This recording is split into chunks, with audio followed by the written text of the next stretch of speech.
Breaking news, everyone. Trekyards breaking news. There's been new Discovery announcements. A surprise announcement. Kind of fun that they're starting to give us these bits, which is like... And ironically, today we've been talking all about Klingon ships and things, and kind of ties in with what's going on with the Discovery news. Just after we finished as well. Yes, it's true. Anyways, guys, I forgot to say, I'm Captain Foley. I'm Connor Coggins, and we have Discovery news, as we said. So, what's the news? 3 new cast members have been announced. But there's a twist. They're on board nuclear vessels. Yes. These are all Klingon casting choices. So you're going to see not just a Klingon captain, like I speculated in my captain's log, like a Commander Tomalak that shows up every once in a while to kind of cause problems. Yeah. You're going to see a crew of Klingons. So yeah. Now, first question though, before we get into the canon stuff. So the 3 actors are Chris Obi, Shazad Latif, and Mary Cheffo. Have you known any of these people before today? Any of their work? Anything? no, they look sort of familiar, but no, I haven't really checked IMDb to see what they've been in, which I should have. I'm on done before. IMDb right now, and they all have either less than 10 credits or just more than 10 credits. Okay. One started in 2002, one in 2010, and the other in 2007. So they're all relative nobodies, relative newcomers, which is good. I don't recognise any of them. One was in Doctor Who, but that doesn't mean anything because there are 12 new actors in Doctor Who every single week. No offence to anyone who's on Doctor Who, you know what I mean. Who is it that's in Doctor Who? It was the Chris Obi. Obi-Wan Kenobi? Yes. Some Star Wars? Yes. Well, Klingons? he's in Ghost in the Shell, which is kind of exciting, as Ambassador Kyoshi. He was in Roots. He was in a production called Romulus. Funny. And he was in 2011 in the Matt Smith episode Closing Time, and he was just called George. I don't remember the episode specifically because again they made lots of episodes.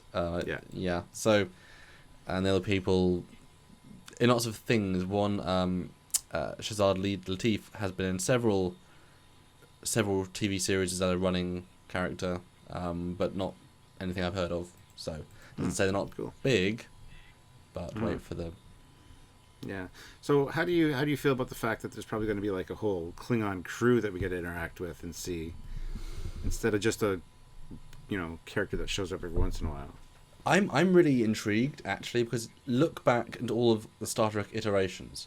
Now all of them, for the most part, take place in unknown space, and there's never a constant adversary or a secondary crew. I think Enterprise is the only equivalent with the Sulivans. Silic, he's a continual force. But again, we only know one of them. There's no extension to that. Obviously, I guess Andorians and Saval, that's the closest. But Enterprise in TOS we had like 4 or 5 good Klingons, never recurring, never anyone interesting in the crew that lasts more than 1. TNG we had Tomalak, who's only like 3, great, and DS9 obviously we had actually quite a few. We had the Cardassian side. I think this is going to be much more like that. I'm kind of excited because announcing these 3 is their second casting announcement and a full Klingon announcement. We'll break down who they are in a minute because it tells us who they are, which is kind of awesome. They're not just like nobodies. I get the feeling that we're going to see a lot of this story from the perspective of a Klingon crew, so we get to relate to them. That they're not two-dimensional, they're the villains. I don't think we're just going to see... It's not... My gut says it's not just going to be, there's a D7 on the horizon, and we see the bridge officers, they say 4 lines each. Now, this is actually going to be, we're going to see something's going to happen, and we're going to cut back to the Klingon crew that are going to be doing stuff either at the same time as our heroes, or see the other side of the Berlin Wall, as it were, Star Trek 6. And that will give us such a texture to their culture, to their lives. What's your take on it? Same thing. I'm excited. I think that we're going to see some...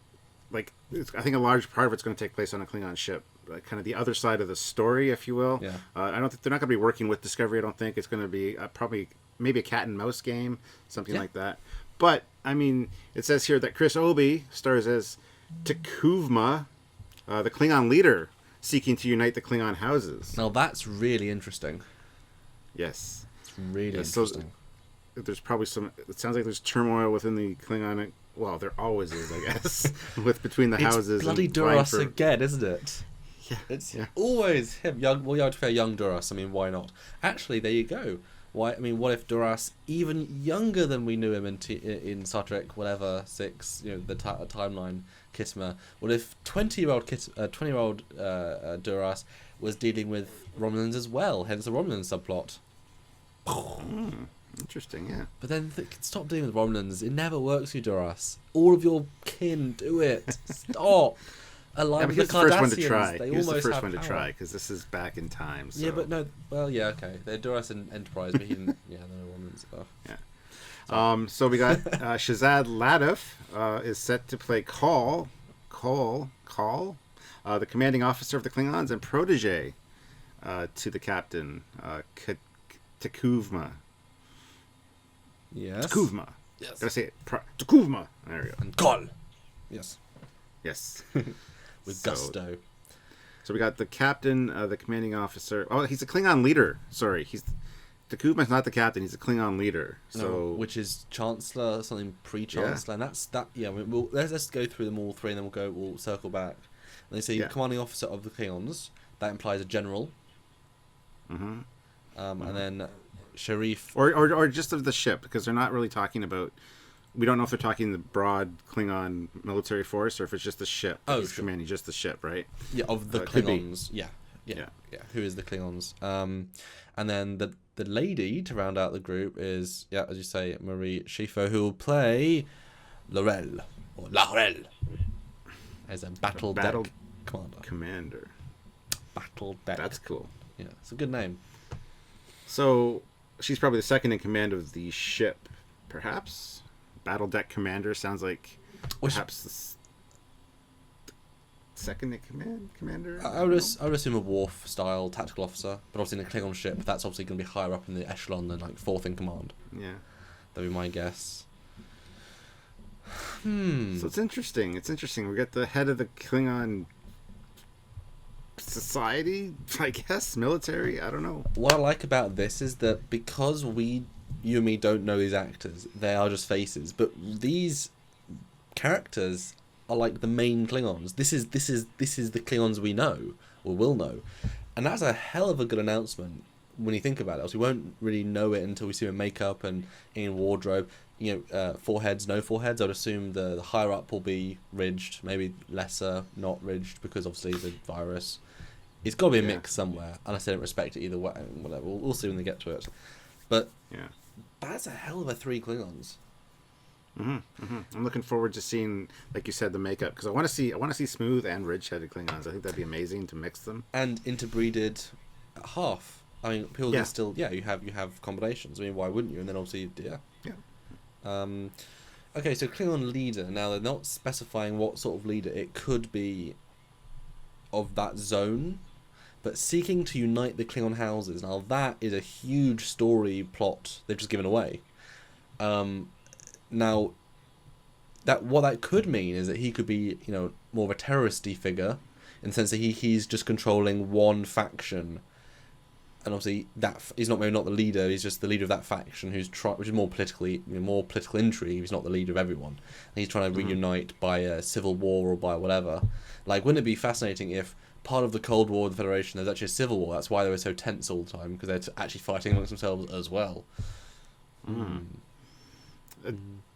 Yeah. I mean, it could be that one of these factions, either the Klingon leader or the commanding officer, wants to go to war with the Federation. Yeah. The other one's trying to stop it, just to, keep the political landscape of the Klingon Empire intact.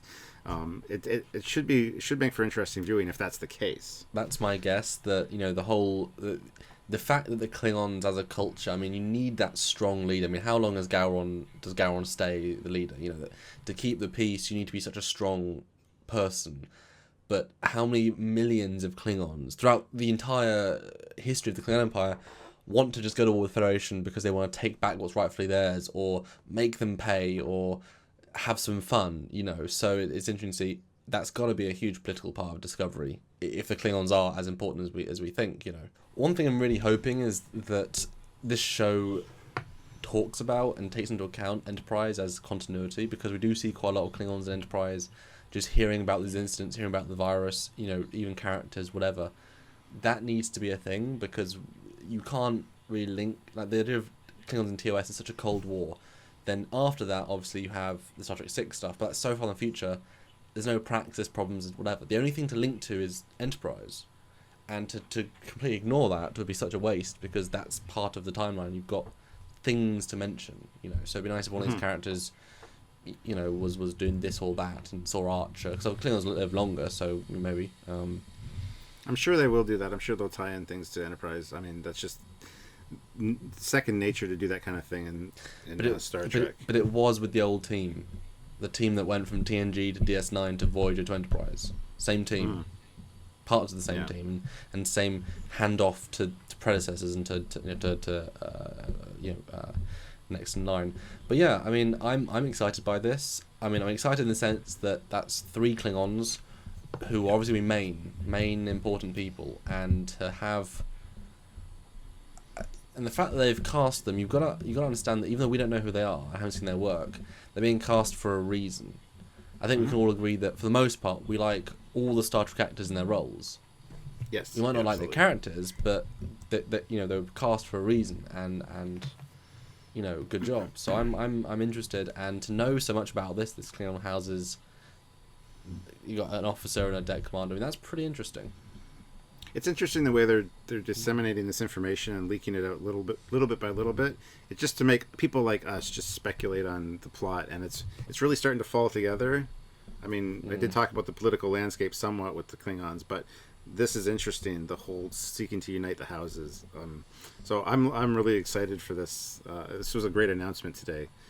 And perfect day to do it. Yeah, we spent all day talking about Klingon things. So we're in the honourable mindset. Yes. Yeah, I mean, not much more to say really. We don't know them. We can't speculate about. Well, it tells us who they are, but I can't speculate what sort of performances they're going to give. I just hope to see good makeup and linking to canon, having some combo of the Enterprise and the TOS uniforms. But then, would you want to see though the TNG style uniform in some respect? I mean, like a proto version, that same samurai look. Just there'd be a way to merge those ones with the TOS ones and have a nice blend there. I think would be. But it's pre those though. But I know it is. But I mean, they're going to have to update things like that anyway. So yeah, they can't use TOS chainmail, can they? No. Yeah. Okay. Although to be fair, if for the most part this is say the equivalent of Kronos 1, the leaders Takuvma's flagship, Kronos 0 had to get then you might see mostly ridges. You might see a specific high officer uniform, a first order, like not stormtrooper, like the first line of high guards, so it might be close to the later TNG look. It might be interesting to see if there's, one of them is smooth head, one's ridged head, like you said, and there's that, I'm an Imperial Klingon, I'm the ridged head, and you're a genetic anomaly, blah blah blah. I'm not going to listen to you. If there's that kind of tension between the Klingons, that would be interesting as well, and add an extra dynamic there, because I'm sure that the smooth headed ones are kind of looked down on, because you got to represent your house with your crest. They're stronger, but they're inferior. Yes. That's a good point. So, and as we know with the augments, that breeds superior ability, breeds superior ambition. So the smooth heads might be trying to prove themselves, and they are genetically a little bit better than the Imperial Klingons. So, well, add a bit of human. Everyone's better with a bit of human. But especially if we're looking at linking to Balance of Terror, we mentioned this before, had racism against Romulans and against therefore Vulcans, and they find out making Star Trek more real and dealing with issues. Well, both the Federation and the Klingon Empire are rife with potential issues, and if someone was to look at the Klingon Empire and say, where are we in their history, what is there go on? Well, you've got natural infighting, that's a staple. You've got civil war potentially. You've got, like you said, so much to go on with racism in their own race with Smooth and whatever. It's like a playground. That's a writer's dream to say we've already got this as a story device. it's incredible as a potential thing, and then the Federation you make up other things, but it's interesting, and I want to see more than these people in white screens. I want to see them in makeup, please. Next link, can we see an alien, please? Maybe, I don't know. And the ships, can we see ships? More I'd ships, like to please? see an alien makeup and a prop maybe, or a set would be a nice leak for the next one. All of it. I don't want to wait till May just- though. No, just phone us up and get us to the art department. That'd be great too, guys. Just so you know, we'd be open for that. Just so you know. Exactly. That's it. But anyway, I think Yeah. that's it for this breaking news. Yes. Boop, boop, boop, boop. Hope you guys enjoyed it, and hope it generates some speculation and discussion down in the comment section, because we kind of read into it more than a lot of people I think would that announced this. So that's what we do here. And like we said, we're in the Klingon mindset today. So It was only logical. Oh, wait, no, wrong race. yeah, no, it's honorable to discuss it. There you go. Anyways, until next time, and some more Discovery news, or if you just want to check out regular Trekyards, please do so. And until then, I'm Captain Foley. I'm Connor Coggins. See you soon, everybody. Bye, guys. Let the Discovery continue.